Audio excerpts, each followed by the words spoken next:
অনন্তকালের জিন্দেগির জন্য এবং দুনিয়ার জিন্দেগির জন্য উভয় জাহানের জন্য কল্যাণ হবে যখন বান্দা এরকম আল্লাহর জন্য একত্রিত হবে।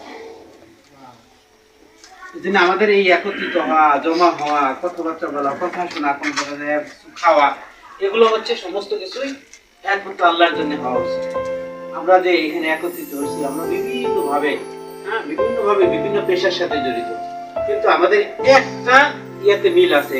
কারো চেহারার সাথে মিল নাই, কারো পেশার সাথে মিল নাই, কারো বাড়ি ঘরের সাথে মিল নাই। কেউ বাড়ি বিল্ডিং, কেউ বাড়ি সোনের ঘর, কারো বাড়ি টিনের ঘর, কারো বাড়িও নাই, তাই না? একটা বিষয় মিল দৃঢ়করণ বা উন্নয়নকরণ ফাউন্ডেশন, এই নাম সবাই একমত কিনা, নাকি কোনো বিকল্প নাম আছে? সবাই একমত, এটা পাস হয়ে গেল, তাহলে আমরা এই নাম অনুমোদন হইল, ঠিক না? আর আপনারা জানেন আজকে যে মিটিংটা হবে, এটা পরে উঠিও, আগে তো সাদা কাগজে সাদা কাগজ দরকার।